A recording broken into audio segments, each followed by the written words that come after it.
And welcome back to the J&D Sports Show. I'm your host, Josh Velasquez. I'm Dylan Davis. And we have three topics that we want to talk today. Two are surprising in NFL at this point that we didn't expect. We could talk about the big upset of Syracuse and Clemson yesterday. And then we're going to have our NBA prediction, who we think is going to be in the finals this upcoming season.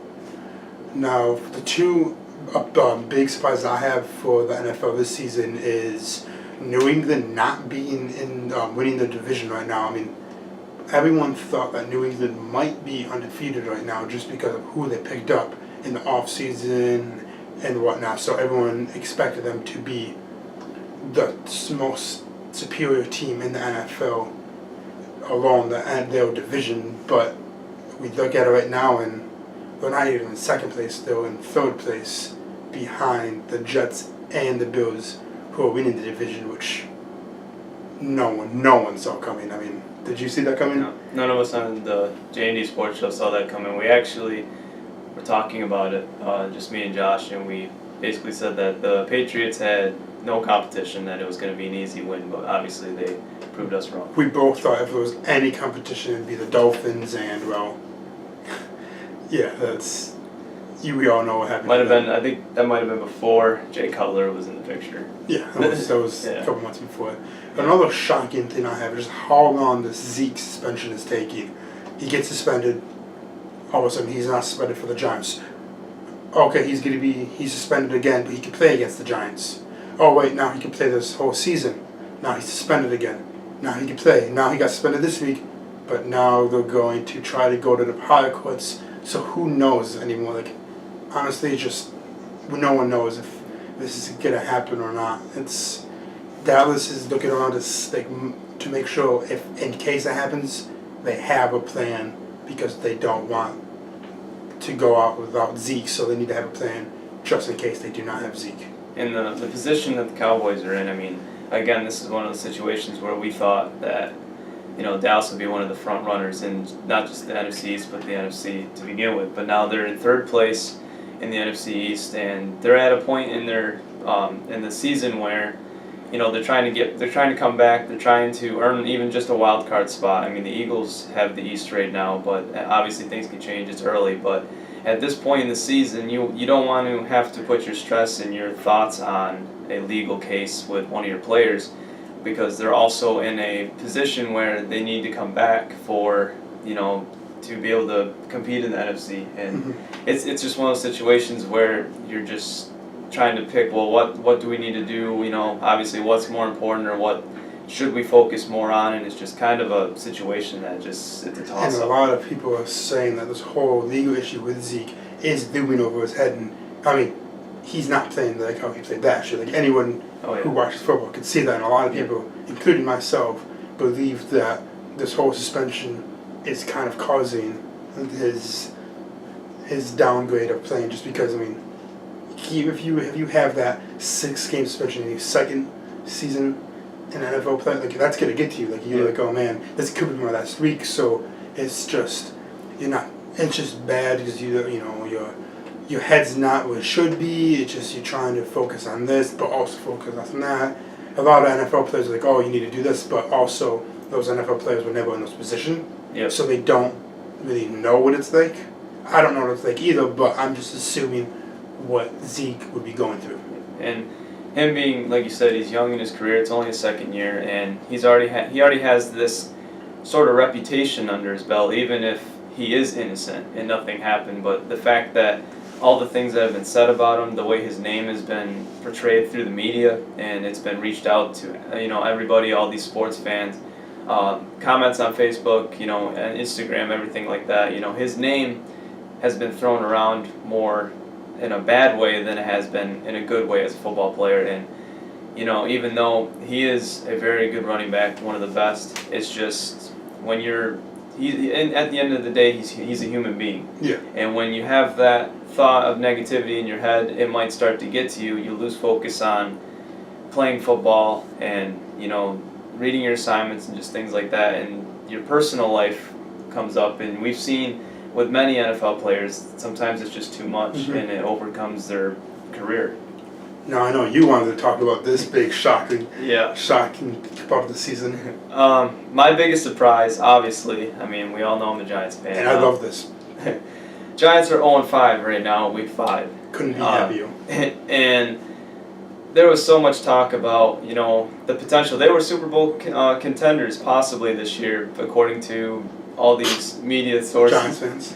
And, I mean, I was a firm believer in the offense this year. Obviously, the offensive line, for one, hasn't been addressed. And they're saying, you know, obviously Ben McAdoo is on the hot seat right now, and as he should be. But another one I'd want to put in there is Jerry Reese. I mean, the past couple drafts have not been very, very good, really. They have not gone after the position that they need, which is offensive line. And the last offensive lineman they drafted in a high round is Eric Flowers, and look at where he ended up being. You know, he's a first-round pick, and he's obviously struggled in his 3 years with the Giants so far. There's a lot of hype on Eric Flowers this year. He was going to be better. He stayed in New Jersey. He did all these workouts, but not really much improvement. So Yeah, I mean, I think he's better for as a defender. I mean, I would love to go against him. yeah, and it's just, you know, that is a huge. The offensive line is your foundation as an offense. Whether your success at throwing or running the ball, that's your foundation. And if you don't have that, you're not going to be able to do so. Now, I don't want to belittle the Giants' offense too much because they've actually been decent this year. They scored over 20 points in the past 3 games, which is something they failed to do dating back to week 2 of this year all the way back to the playoffs last year and weeks before. They were unable to score 20 points or more. Now they've done it in the past 3 weeks. The problem is, which I personally never thought would happen, is the defense is struggling this year. And they almost have the exact same group back. They're only lacking Jonathan Hankins at defensive tackle. So they have all their guys back, and they're just, it seems like the first 2 weeks their defense did okay, kind of kept them in moments in the game.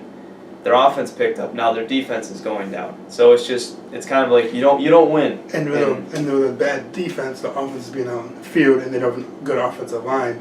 So Eli's having to throw the ball more, Yep. which is going to your second surprise of the year with all the injuries that are Yes. happening. But the first thing I want to say is a lot of people are throwing Eli's name under the bus this year.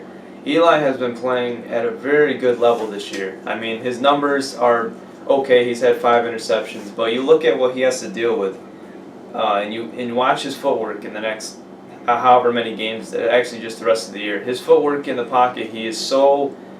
It just looks like he's nervous in the pocket because he has no time, and he's expecting a sack or he's expecting pressure in 2 seconds. So he's constantly trying to find and read his progression so fast that he might even just take a sack like before the guy hits him or he throws the ball away. But I don't blame that on Eli. Eli's playing, he's doing what he can with the situation he's in. But back to what Josh said, the injuries this year are just nothing I've seen. I've never seen a receiving corps lose 4 players in 1 game. and then 3 for the whole season. Yeah, you lost, you know, the first one that went down was Sterling Shepard. Now, he was battling an ankle injury. He's week to week right now, so at least he's still playing. He will still be playing. Not this week, though. He's inactive for Sunday, but he's going to be progressing. But, yeah, he went down first. That's a big blow. The slot receiver role is very important. Next receiver that goes down was, I believe it was Dwayne Harris. He was bringing back a kick return. Apparently he broke his foot. Last year he battled a bunch of injuries all year.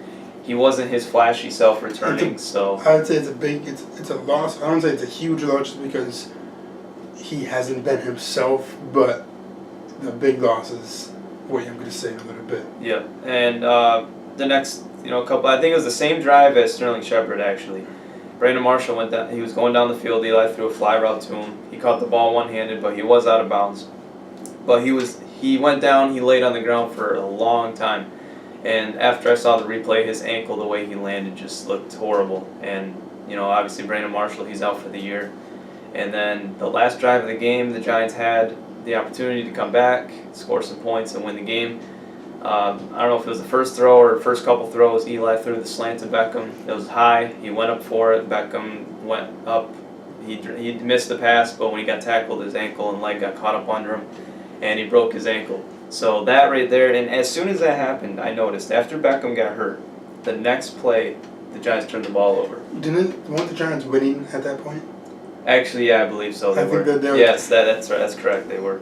and then the next play, Yeah, the Eli next- fumbles, yeah. fumbles the ball, and it's just Yeah. you get imploded a bit there. But no, what I was going to say about the Dwayne Harris injury, the biggest key there is now you lose your punt returner and kick returner, and then so like okay, that's no big deal. A lot of team, that happens. You can go to your second man, but that's that Beckham. Okay, we can go to a third person, Sterling Shepard. Shepard, Yeah. and then your fourth was Brandon Marshall. So it's 1, 2, 3, and 4 are all Yeah. guns. So now if you go to practice squad players, and no, I mean not. Yeah, practice squad players are great, but they're not starters in the NFL. I mean, they're Yeah. on the practice squad for a reason. It's, Okay. I mean, but Yeah. I mean, let's be honest. No one who they play this week. They're playing Denver. Yeah, so Yeah, so they're gonna have. I mean, it's obviously a big step, but it's also a big lesson for these new do you receivers. think they're going to win this game? Yes or no? That's tough. I don't really think they will, only because I mean, your two starting receivers is Roger Lewis, undrafted rookie from last year, and the next one is Tavares King, which spent time with the Giants, and he had some time. The next receiver up is Travis Rudolph. He's a rookie, undrafted. He did really well in the preseason this year, but just they haven't. This is Tavares King and Travis Rudolph's really first game if they're starting. And Roger Lewis, actually, I believe it might be his first game starting, even though he's seen action before. Denver's defense is really good. Look at the team did to teams against Oakland, Dallas, against these high-powered offensive teams. Look what they did to them. I mean, Exactly. if you go to a team that, is at best, Basically average in offense, I feel like Denver's defense is gonna have a good time. This game, like it couldn't be any worse than to have this happen to begin with, but your next game be against the Denver Broncos, Yeah. one of the best defenses. And before I finish up, I wanted to say the rest of the injuries. Olivier Vernon is out. Romeo Quara, he's a backup defensive end. He's also out, so that means Kerry Wynn will start. But these are just more injuries you have on defense. Landon Collins is questionable. Jonathan Casillas is out. Weston Richburg, their center, who's relatively probably one of the best linemen besides Justin Pugh, he's out. So you have all these injuries. When is the Giants' bye week? I think it might be next week or the week 'Cause after. I know Dallas is bad with injuries, and luckily they have their bye week right now, so they can get everything fixed and get the Zeke situation fixed. They can pick up if they need another offensive running back. I don't think they need another running back, period, because they've Alfred Morris and Darren McFadden. I think another one just in case one of those go down would be a good idea, but I wouldn't trade for any big names, just because what are you gonna do if you trade, get a big name and Zeke comes back 6 weeks later? Now you have 4 running backs who could maybe start in the NFL. Alfred Morris could start on a team. Darren McFadden could start. Both those players could start for the Giants. Oh yeah. So And the last thing too, Rogers Camardi suspended indefinitely. That suspension can be up to this game, which he is suspended for, but it can go only up to 4 weeks. So he's without pay. During that time, they're gonna according to sources that I've seen, they're gonna readdress the suspension next week. and But by this Sunday readjusting he is it, not playing it. I think that means he's gonna get released. It all depends. I just feel like how everything's played out, how he walked off the field, and how everything what happened. I feel like he's done with the Giants organization, and it would not be surprised if he goes to an NFC East team just so he can stick it to Reese and McAdoo. Because if I was that and I had an altercation with that team and I got to go to another team, I'd kind of want to go against a team who would play them at 2 times a year, just so he really wanted to be gone. Look what I can still do. Yeah, and one of the things too that I've seen the Giants have improved on the run game a little bit ever since they activated Wayne Gallman and Orleans Darkwa. I think they kind of found their, not secret weapon, but they found something to help them progress. I think I had a lot of faith in Paul Perkins, but he's another guy who's out for I think the 3rd week in a row. So it's giving Gallman and Darkwa a shot, and last week they had over 100 yards rushing together. So I think that's a huge step. Now, one thing I want to ask you, we were talking about before this, is how do you think Arizona's going to do with the new addition with Adrian Peterson? I think it's kind of, the situation's kind of funny too. Chris Johnson wanted him to get more Adrian touches. Peterson to get more now, touches. A month later, AP's going to get more touches, but your job's gone. Yeah. But I mean, if you think about it, if you look at if you told me in 2009 you could have Fitzgerald, Palmer, and AP on the same field in 2009, that's a dream team right Yep. there. I mean, now it's 2017. Both of them are all near the end of the career, so no one knows exactly how they're gonna do. I think, and I'm hoping that AP does good, just because I feel like he might have some gas in his tank, not much, but I feel like this might be his last year. Yeah. And dating back to what you said with the Cowboys situation, how you're talking about going out to get a big name running back. David Johnson, the earliest he was going to come back is about Thanksgiving. That's what they're thinking. And say he does come back Thanksgiving, that's about a month away. Adrian Peterson just joined this organization. What do you think would happen if David Johnson does come back and he takes over for AP? And then he's going to be almost in the same situation as he was in New Orleans, where Well, he was being over. Luckily, with that, they didn't give up much. They had to give like a 6th round, so they didn't do much. Yeah. And that's the earliest he came is past Thanksgiving. Yeah. Most people don't think he's even going to come to the season. Yeah. And depending on how good they're going to be, if they're an average team that part of the season, what they would most likely do is sit the rest of the season and just kind of call it a season. Just, you don't want to injure someone else. Just like if Sterling Shepard is out for 3 weeks and he comes back and the Giants still haven't won the game, would you want him back on the field? Not really, because most people wouldn't, just because what if he gets injured again and he gets worse the next like year? the whole Beckham thing. Because no one knows if Odell Beckham is going to be the same Odell Beckham. Yeah, that's basically what happened this year. A lot of people think that they rushed Odell back too soon, which personally, I mean, he came back in the second week. I think he could have waited a couple more weeks to have more treatment. I think he could have avoided re-injuring his ankle. No, the NBA season coming up in a couple of weeks. A lot of trades and signings and whatnot went off in the off season. Who do you think right now has the best chance of dethroning the Golden State Warriors? It's tough. It really is tough because you look at the playmakers that Golden State has, but the team that I can turn to is people are probably gonna be mad, but Cleveland Cavaliers. I mean, you got LeBron and Dwayne Wade back together. The success they had in Miami. I know that was years ago. They're probably not. I mean, maybe Dwayne Wade's not the same as he was. LeBron's still competing at a high level, but I mean, they signed also Derrick Rose, which that's a toss-up because depending on how long he can stay healthy. But the Cavaliers. But they also have Isaiah Thomas. Don't forget about that. So exactly. But the thing is, though, like you don't know how well they're good. I think in the East, Cavs are the best shot, just because the East isn't as competitive. I don't think Boston might do something to Cavs, not much. They'll probably play in the Eastern Conference Finals, but Cavs will probably take that in 5 or 6 games. But yeah, like you were saying, LeBron, IT, Dwayne Wade, Derrick Rose, like that's all to the same team. That's a pretty good combination. But I still don't think they could be able to beat Golden State just because Golden State's so fast. They're just too good right now with all the players. And now they got Swaggy P. I mean, I know one team definitely that will not compete, and that's the Chicago Bulls. Oh, now what about the West? Who do you think from the West can dethrone them? Oh, that's a tough one.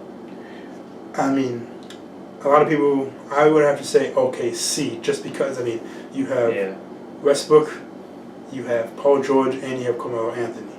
But also, if it's not them, also the Houston Rockets, just because you have CP3 and James Harden together. That's going to be a good combination. But at the end of the day, I believe we're going to have another Golden State and Cavaliers matchup in the finals. Again, for the 4th year in a row. Something like that, It's Golden State Cavs, Golden State, 4th year in a row. So it'd be nice to see someone else. It'd actually be nice to see Golden State not even be in there. But it would be nice to see. Now, what's the bigger surprise? Golden State not making it, or LeBron not making it? Not making the final? Yes. I would go with just Golden State. No, because I would have to say just because how good the West is this year.